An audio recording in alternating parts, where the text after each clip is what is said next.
Preguntas y respuestas sobre la Argentina que viene en ¿Por qué? ¿Por qué? Con Graciela Fernández Mejide en la 1110.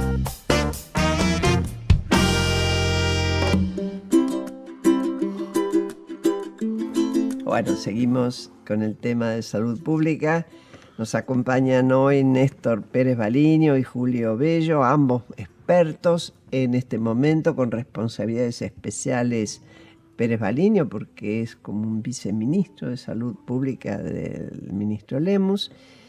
Y vamos a seguir. Vos quedaste justo diciendo cómo se iban a extender después de Mendoza, ¿no? Sí, ya esto fue aprobado en el COFESA. COFESA le decimos al Consejo Federal de Salud. ¿Qué es esto? Es cuando más o menos cada 30 o 40 días nos reunimos con todos los ministros de las provincias de todo el país y se empiezan a hacer los puntos que vamos a hacer como políticas de Estado. Y por suerte hoy se ha logrado un clima, miren, esto es importante decirlo, que se ha logrado un clima en el Consejo Federal de Salud con los ministros, independientemente de qué provincia, con qué color político venga, sino que estamos hablando de salud. Y eso es importante y hay mucho mucho diálogo y mucha cosa social en donde podemos establecer pautas para hacer políticas de Estado, ¿no? Estamos con un buen clima. A esto se le ha apoyado con dos medidas. Una fue una resolución del ministro Lemus para crear la cobertura universal de salud y la otra fue el DNU que del presidente Macri. Ese DNU que ya fue aprobado en la bicameral. Decreto de necesidad y urgencia. Claro, eso hay que aclarar que un decreto de necesidad y urgencia, cuando tiene la aprobación de la bicameral, tiene fuerza de ley. Entonces eso tiene un peso muy importante porque es donde se establece como una política de Estado de aquí adelante. En una reunión que se lanzó este DNU donde estaban todos los gobernadores de las provincias, todos los ministros de las provincias, representantes de los subsectores de la salud y la parte gremial. ¿Por qué? Porque este DNU tenía tres partes.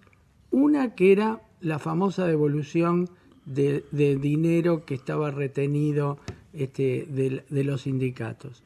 La segunda parte era la que mostraba la cobertura universal de salud y que decía, vamos a iniciar este camino para que la gente que no tiene cobertura tenga así una cobertura formal. Y la tercera parte, que esto me parece muy importante. Hoy nosotros tenemos un sistema, y esto lo comento por algo que dijo recién Julio, de la compra de servicios al sector privado. No, nosotros es al revés.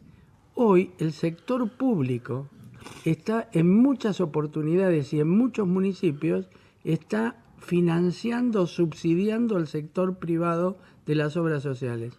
Fíjense, la mitad... A ver, ya mira, se me pararon todos los pelos de punta. La mitad de los municipios de la Argentina, y sobre todo los municipios chicos, el principal efector es el público.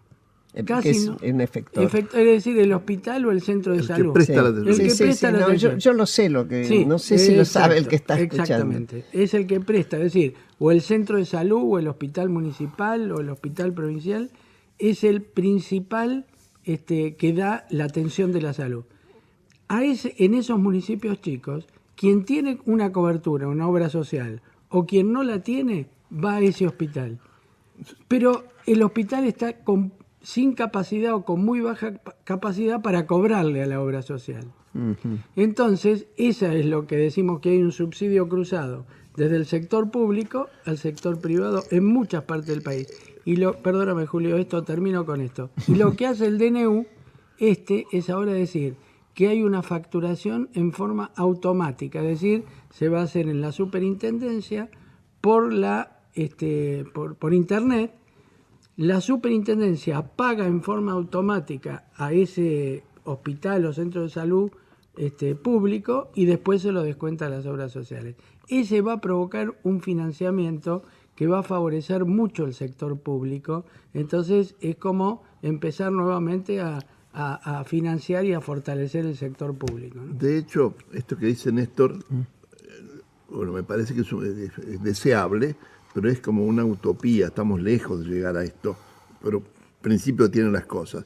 Yo digo habitualmente, decía ya desde los años 70, que el hospital era como el tango, que sufra mucho pero que nunca muera. Porque el hospital público es el que sostiene, yo creo, todo el sistema de salud. Pero para que sobreviva, hoy hay paliativos para el dolor.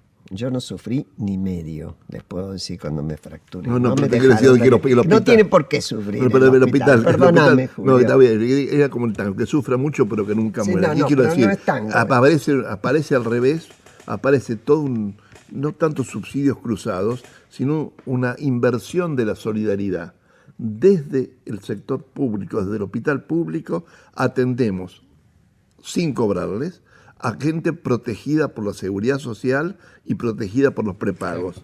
Esto permite a la seguridad social y a los prepagos derivar su dinero para pagarle al sector privado las prestaciones que atiende, los partos, apendicitis y todas las cosas de baja complejidad que suelen atender. Esto tiene excepciones porque en algunos sectores privados ha desarrollado una complejidad al aparecer el abandono del sector público. Yo creo que un eje central importante es el fortalecimiento del hospital público. Y cuando hablo de fortalecimiento del hospital público, hablo tanto tema, básicamente el tema de gestión, como el tema de horario de atención. Sí, y edilicio. Sí, Bueno, claro. No, Hay deterioro. Escúchame, hay un deterioro impresionante. Impresionante. Graciela, un punto que tocó Julio, ¿no? De la utopía, y que es cierto porque hace muchos años que quienes estamos en esto decimos hay que fortalecer el sector público. Yo calculo que en los próximos 10 días sale el instructivo en la página de la Superintendencia de Salud cómo tienen que hacer los hospitales para facturar directamente a la Superintendencia. ¿Qué puede exigir el público? Porque Bueno, nosotros estamos hablando a gente que a lo mejor pasa por esas instancias. No hacer Sí. cola, que lo atiendan bien y que lo resuelvan el problema. Esto tiene que ser el público y que aparte no- atender a tiempo. sí, y el acceso a quien no tiene cobertura, el acceso al medicamento.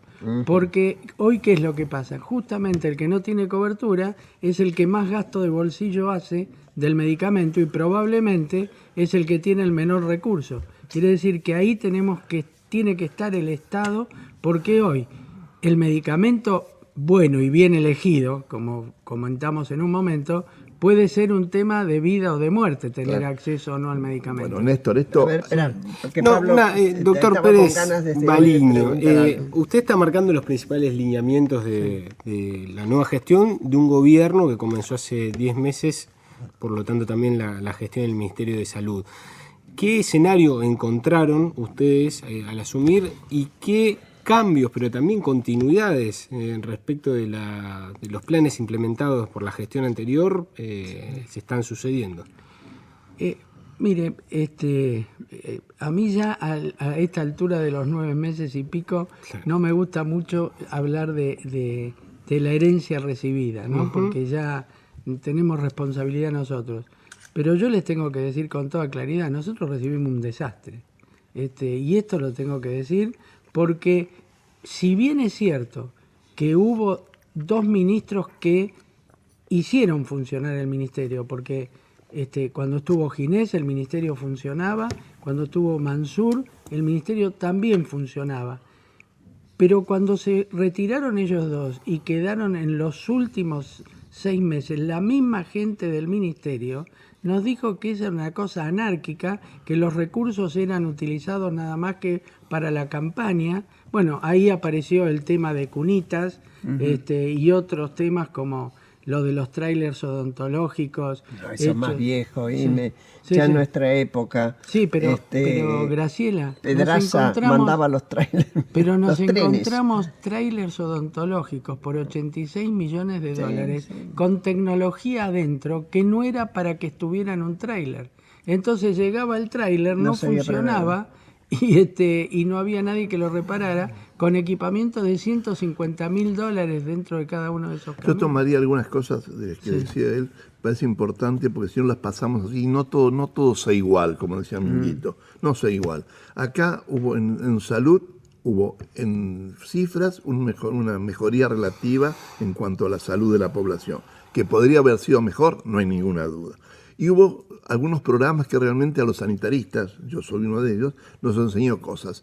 Siempre hemos dicho que la puerta de entrada al sistema tiene que ser por el centro de salud, por el lugar más periférico, etc. Eso se consiguió con el programa Remediar. Sí. El programa Remediar instaló en los centros de salud la entrega de medicamentos. Entonces, la gente que es pobre pero que no es tonta, dejó de ir al hospital como puerta de entrada natural, sino que iba al centro de salud de la esquina y estaba. Junto con eso apareció el programa de salud comunitaria. ¿Qué era ese? Era trasladar el centro de salud a la comunidad para que la cosa empezara en la familia. Nominalizarlos, conocerlos, saber quiénes eran y verlos. Y esto, mal que mal, funcionó.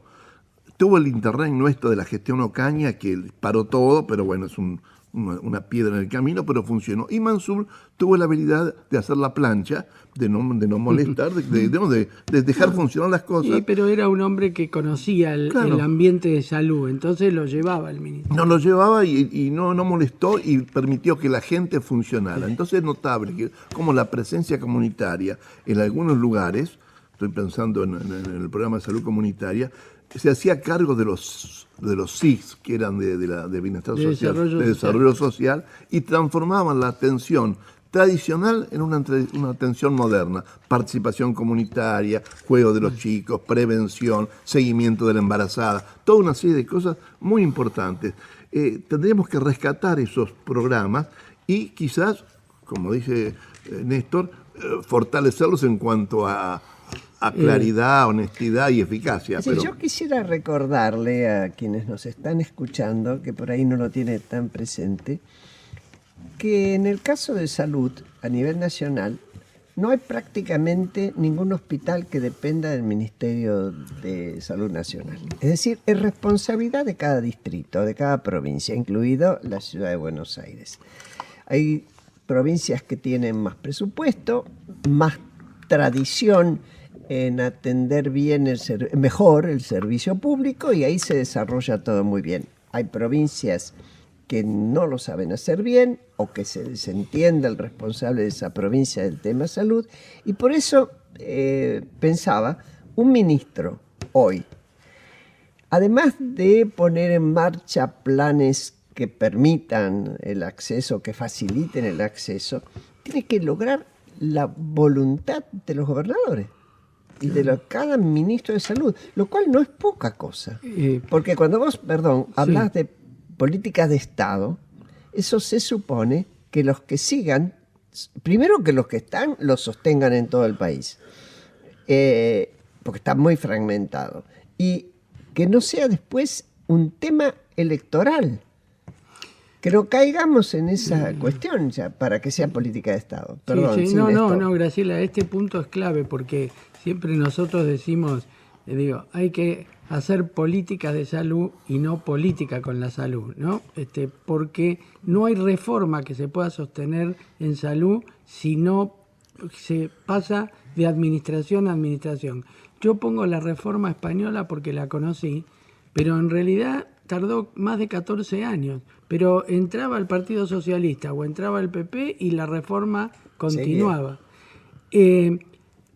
Hay un tema porque comentaban qué encontramos, y es cierto. Lo que preguntó Pablo. Sí, lo que preguntó Pablo. Y es cierto que Julio dice el programa Remediar, que tuvo su utilidad, y voy a decir los pros y los contras, y las acciones territoriales.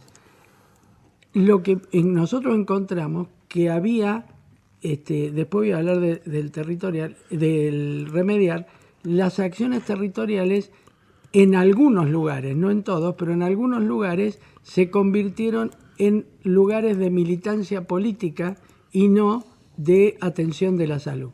Nosotros, a través de la cobertura universal de salud, lo que queremos es que esté eso, pero siempre asociado a un centro de salud o a un área en donde esté la gente de salud. Y Néstor, esto es lo perdón, que pero estamos esa haciendo. militancia Sí. política debe ser en algunos lugares excepcionales y quizá en el último tiempo del ministerio. Sí, que es lo que encontramos nosotros, claro, claro. En los años anteriores, Sí. Ginés y mismo Mansur, se trabajó con 18 universidades Sí, privadas y públicas que estábamos metidos ahí. Y eso sigue actualmente. Claro, y estábamos privadas y públicas, estábamos Sí. metiéndonos ahí y no Y pasaba, no eso pasaba sigue- una eso- desvío político. Eso existe actualmente, se sigue, pero lo que hemos tenido que hacer es reconocer. Bueno, miren, nosotros tuvimos que ir a lugares, tenemos las fotografías y todo, donde íbamos a uno de estos centros de acciones territoriales y encontrábamos Movimiento Evita y era una unidad básica, digamos. No era un centro territorial, esto lo hemos encontrado. El programa Remediar tuvo un impacto muy bueno porque empezó en una época, en el 2002, en la crisis económica, donde había una población que no tenía acceso. Se prolongó demasiado porque era un gasto del BID. Entonces hoy a nosotros... Del Banco del Internacional, Banco de, Internacional de Desarrollo. Desarrollo. Entonces hoy a nosotros era gastar dinero, es decir, endeudarse en gasto corriente, lo que se llama, en gasto que no deja ni edificio ni equipamiento. Y hoy a nosotros nos toca pagar 174 millones de dólares Que de lo quedaron que de se esa usó deuda. de esa deuda que hubiésemos comprado 5 años de remedios. Creo que el Remediar fue muy buena la idea y duró demasiado. ¿Qué hicimos nosotros? Dejamos el crédito del banco y obtuvimos crédito nuestro propio, del Tesoro. Quiere decir que hoy la cobertura universal de salud de medicamentos sigue financiada en el 100% por el Tesoro Nacional sin endeudarnos con el banco. Esto es lo que Porque hemos además el ordenado. banco te ponía, por lo menos en la época en que yo estuve como funcionaria, hoy no sé, y no sé en ese terreno, te ponía consultora propia, tenías, es decir, sí, te hay ponía que condiciones cumplir, donde sí. había más gastos Y y hay donde gastos, el sí, ministro sí. no tenía Bueno, decisión propia, ¿no? entonces, en conclusión, la decisión en el momento que se puso el programa Remediar fue muy buena. Se prolongó demasiado porque hay que financiarlo, el gasto corriente, con el propio dinero, ¿no? Yo te quería hacer una pregunta, porque los otros días venía escuchando la radio y oía a un diputado nacional, no alcancé a escuchar su nombre, que decía que hoy, ahora en el Congreso, a nivel de diputados, se está discutiendo, una vez más escuché la ley de genéricos. Y la ley de genéricos estaba, es decir, para que la gente entienda, el médico debería poner en la receta la droga base que tiene el remedio y no el remedio con nombre y apellido. Julio, ¿qué es? No, yo creo que el nombre genérico está puesto en la ley que tiene actualmente. Bueno. Que uno puede agregarle eso al nombre comercial, funciona. El principal problema del medicamento es el consumo de medicación inútil, cuando no nociva. Entonces esto sí que es un problema. Hay que volver a centralizar el tema de salud en hábitos saludables, en conductas saludables, en la relación médico-paciente, o mejor dicho, no solamente médico-paciente, la asistente social, la enfermera, todo sea una relación entre la institución salud y la población, y no en el medicamento. Acá hemos hecho, imagínate que estamos Está bien, arriba pero del... en este momento el Congreso, les digo, está enzarzado en una discusión sobre una ley que ya Sí. existe. Hay, Si ustedes tuvieran que ir a decirles, ¿qué les sí, dirían? hay dos temas que se están Tanta tratando. cosa para decir los No. diputados, No, Graciela. para, No, ¿qué? para. ¿Querés que Acá le las digamos malas todas las palabras- cosas? No, me dejas, ¿ves? No, hay Prohibido. dos Me cosas. siento discriminado. Hay dos cosas que se están tratando en el Congreso. Una que es esta que comentabas, Graciela, que hay un grupo de diputados que quiere tomar la ley de genéricos y hacer algunas modificaciones.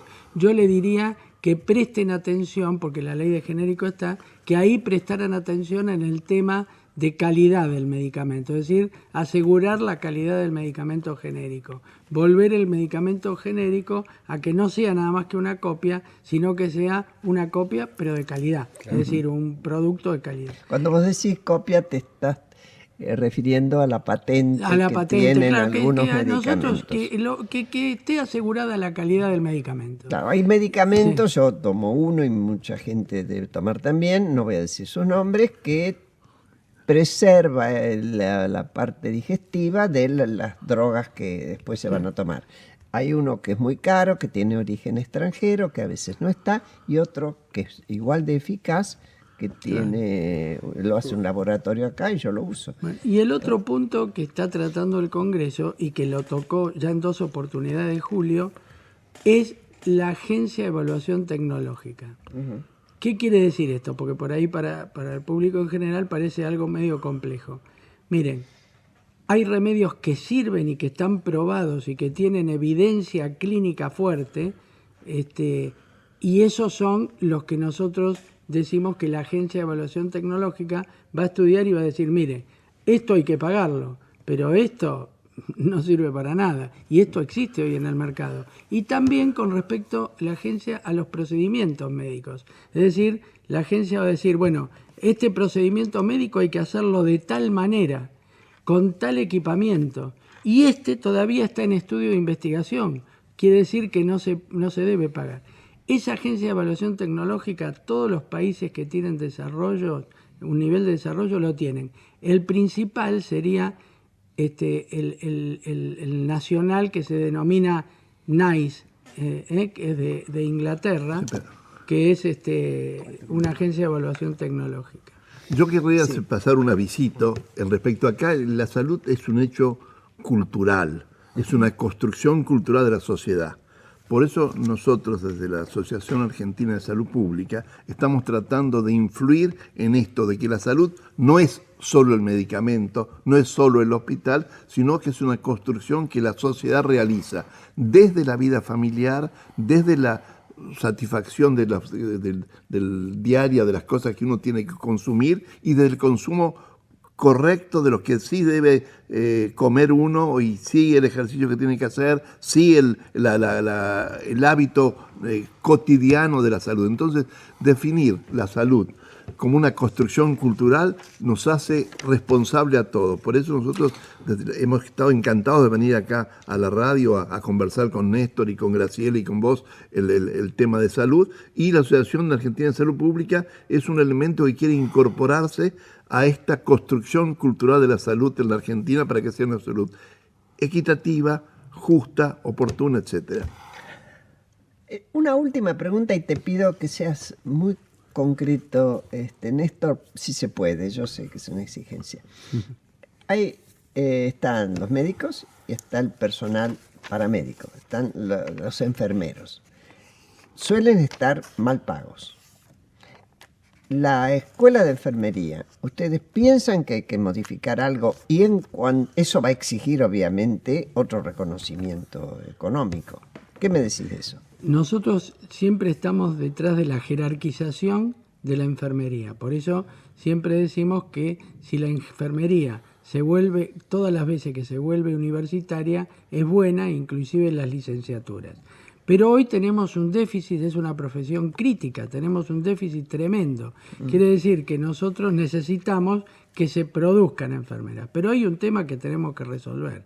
La enfermería es un profesional ineludible, indispensable en la salud pública y está mal pago. Exactamente. Y entonces no vamos a poder tener incentivos de que la gente estudie esa profesión si después lo vamos a poner con un que además techo, es muy dura en su ejercicio. Exactamente. Es muy dura en su ejercicio. Esto lo tenemos que sincerar porque no vamos a lograr tener mayor cantidad de enfermeras hasta que no podamos tener un sistema que le pague mejor a la enfermería, tanto en el sector público como en el sector privado.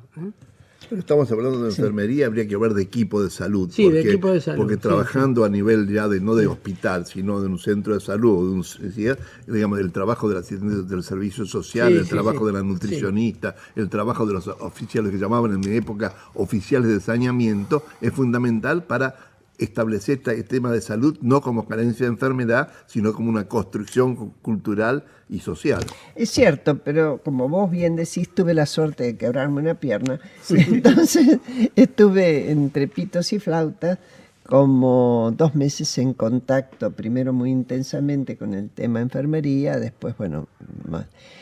La verdad que me pasó otras veces, no mucho, pero siempre es una admiración reiterada la mía, con respecto al servicio de enfermeros. Sí, sí.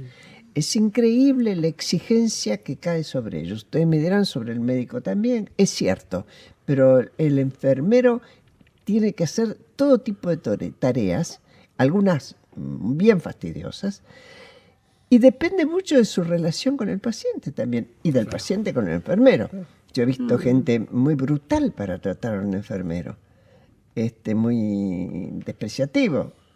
En general aprenden rápido a cuidarlos porque dependen mucho de ellos. El enfermero está todo el tiempo cerca. De ahí que estoy insistiendo en esto ya no por una cuestión personal, sino que, repito, como dijo Julio, tuve oportunidad de necesitarlos mucho y deberíamos pensarlo en ese conjunto. ¿Qué hacemos con los enfermeros? Lo mismo que hacemos con los médicos desde el punto de vista económico, ¿no? En las instituciones, así como, y esto lo vamos a hablar obviamente en otro ámbito, los maestros. Son presenciales sus necesidades, sobre todo el enfermero. Con el tiempo, vos podrás reemplazar muchas cosas con la máquina. Difícilmente vas a poder reemplazar a un enfermero o un maestro. La presencia es indispensable. Seguro. No existe un sistema de salud, y menos un sistema de internación, si no está la enfermería. Todo el sistema de salud es una relación con los entre personas y hay que favorecerlo. Si no, pensar lo que significa llegar a un hospital o a un centro de salud y que el de la gente de la admisión te trate mal. Te mire, te trate como un número. Entonces, todo esto que estás diciendo es humanizar la salud, es darle responsabilidad personal a los que trabajamos, y esta relación de personas, entre otras cosas, está que tiene que ser bien financiada, tiene que ser bien pago, porque si no nadie está contento. Bueno, yo les agradezco un montón que hayas estado con nosotros. Creo que es un tema fundamental, el tema de la salud pública básicamente. Yo me sirvo de ellos y estoy bien contenta de poder hacerlo. De la salud privada, sin embargo, extraño el viejo hospital público, ¿no? Y su servicio, no para que sea viejo como entonces, nos han quedado los edificios viejos, desgraciadamente, pero el sistema de salud público que tenía que ver con el estado de bienestar, donde se consideraba un derecho, como vos decías. Bueno, yo creo que sigue siendo un derecho, que tenemos la obligación de seguir exigiéndolo, y no solo cuando nos pasan las cosas. Y bueno, desde acá vamos a seguir batiendo el parche. Muchas gracias, Julio Bello, por haber estado con nosotros. Muchas gracias, Néstor Pérez Baliño, ambos médicos desde hace muchos años y ocupados por la salud. Y a ustedes, hasta el próximo domingo.